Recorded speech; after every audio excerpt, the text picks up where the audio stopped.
अच्छे कैसे हैं आप लोग? और इस बार आप बताइए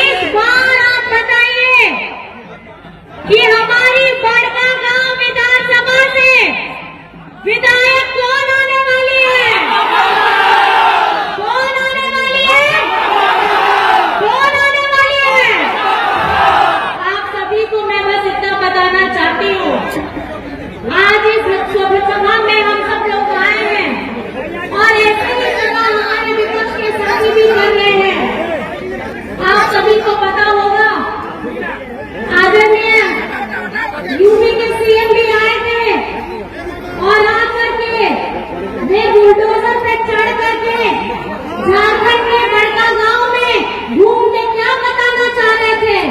क्या वो ये बताना चाह रहे थे कि बड़कागांव से यहाँ के स्थानीय लोगों को के घरों पे बुलडोजर करेगा? ये नहीं होने वाला है। ये यूपी नहीं है, ये झारखंड है, झारखंड। और अगर यहाँ चलेगी तो हमारे महागठबंधन की विकास की गाड़ी चलेगी, किसी का बुलडोजर नहीं चलेगा।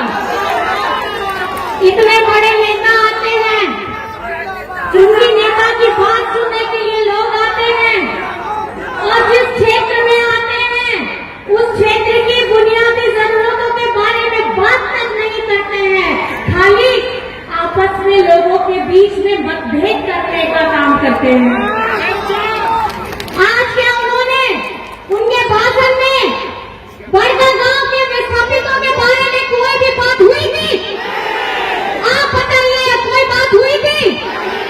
आज हम लोग यहाँ पर में अपने विस्थापित लोगों को किस तरीके से बुनियादी जरूरतें दें और यहाँ जितनी भी कंपनियां, खनन कंपनियां चल रही हैं, उनमें 95% उनकी भागीदारी हो, ये सुनिश्चित करेगी हमारी महागठबंधन सरकार।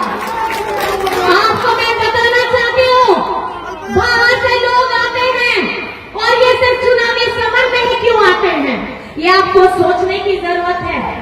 दिन रात सुबह शाम आपके लिए कौन खटता है यहाँ पर में? ये लड़की खटती है, ये बहन खटती है और सुबह से लेकर के रात तक खटती है। किसके लिए खटती है? किसके लिए खटती है? आप लोगों के लिए खटती है। सुबह से लेकर के रात तक, रात से लेकर के सुबह तक जो आप लोगों के लिए एक टांग पे खड़ी रहती है, चाहे आपका दुख हो, आपका महोत्सव हो, आपकी खुशियां हो, आपका गम हो, आपकी जो भी बुनियादी जरूरतें हो, आप इनके पास में अगर कभी भी जाते हैं तो ये उनका समाधान करती है। अभी मैंने हाल ही फिलहाल में मैंने भी गांधी से जीता था, हम लोग विधानसभा में बैठते थे साथ में और मैंने देखा है इनको कि जिस दमदार आवाज के साथ में ये बड़कागांव विधानसभा की बुनियादी बातों को लेकर के वहाँ विधानसभा में रखती है, ये सबसे युवा हमारी बहन है, हमारी बेटी है, जो राज्य के लिए एक प्रेरणा का स्रोत बन गई है। आज अगर आप देखेंगे झारखंड में हमारे बुजुर्गों के लिए पेंशन देने का काम किसने किया है? 40 लाख लोगों को सर्वजन पेंशन योजना के साथ किसने जोड़ा है? दीदी मैंने बताइए कोई कल्याणकारी योजना लाई? आज ये महागठबंधन की सरकार ने ये पहली बार है झारखंड बनने के बाद कि हमारी माताओं को सशक्त करने के लिए प्रति माह 1000 रुपए की राशि उनके अकाउंट में दी जा रही है। अब तक 55 लाख महिला के अकाउंट में पैसा जा चुका है, 3 इंस्टॉलमेंट जा चुका है, चौथा भी जा रहा है और इस साल के दिसंबर से आपके खाते में 1000 रुपया नहीं 2500 प्रति माह आने वाला है।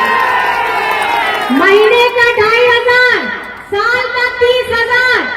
जितनी भी हमारी 18 से 49 वर्ष की बिटिया बहनें माताएं हैं, आपको सशक्त करने के लिए, आपको स्वावलंबी बनाने के लिए ये क्रांतिकारी योजना लाई गई है। आज यहाँ बड़कागांव में आप लोगों ने पहले भी देखा है, जब डबल इंजन की सरकार थी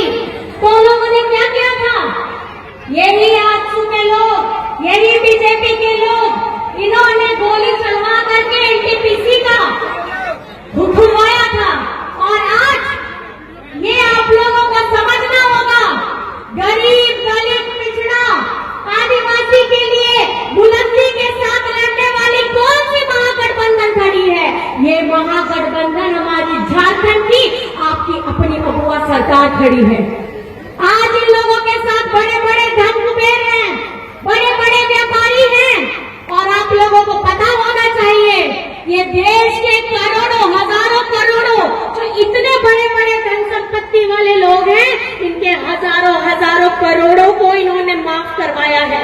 लेकिन हमारे किसानों का, हमारे मजदूरों का, हमारे झारखंड की जनता के बारे में इतनी भी चिंता नहीं है। आज झारखंड में एक एक किसान का 2-2 लाख रुपए माफ करवाया है। आप बताइए किसने कराया है? किसने कराया है? एक एक किसान का 2-2 लाख ऋण किसने माफ कराया है? आपकी अपनी महबूबा सरकार ने कराया है। ये सरकार है दलितों की, ये सरकार है पिछड़ों की, ये सरकार है गरीब गुरबा आदिवासियों की, ये सरकार है हर उस व्यक्ति, उस समाज की जो झारखंड में रहता है। आज हम अपनी आवाज को बुलंद करके आपके सामने क्यों आए हैं? आपका आशीर्वाद लेने क्यों आए हैं? क्योंकि इस 5 साल के कार्यकाल में जहां 2 साल कोविड रहा, उस 2 साल के कोविड में अपनी जान की परवाह नहीं करके आप लोगों के बीच में निरंतर खड़े रहे हैं। जब बड़े ये दूसरे बीजेपी के लोग अपने घर में अपने आप को अपने से लॉकडाउन कर लेते थे, तो यही बेटी, वहां पे वही बेटा, ये मिल करके झारखंड को उनके जान माल की रक्षा के लिए निरंतर लड़ रहे थे। आज ये आते हैं और बात करते हैं कि हम ये करेंगे। जो प्रत्याशी है दूसरे पार्टी के, वो रोना गाना करते हैं, सहानुभूति कराते हैं कि हमें मौका मिलना चाहिए। लेकिन आप उसी दल में थे जब पिछड़ों का 27% का आरक्षण हम लोगों ने विधानसभा से पारित कराया, तो आपने हिम्मत नहीं की बोलने की, आपने हिम्मत नहीं की बोलने की। आप सिर्फ पार्टी की बात करते हैं, आप जनमानस की बात नहीं करते हैं। आज विधानसभा से आदिवासी सरना धर्म कोड हो, पिछड़ों का 27% का आरक्षण हो, ये हम लोग पारित कराते हैं। आप लोगों को पता होना चाहिए, जब झारखंड बना था, बीजेपी की सरकार बनी थी, पिछड़ों के लिए 27% का आरक्षण घटा करके 14% करने वाले ये बीजेपी के ही लोग हैं। और आज उस 27% को लाने के लिए हमारी महागठबंधन सरकार खड़ी है। आपको ये समझना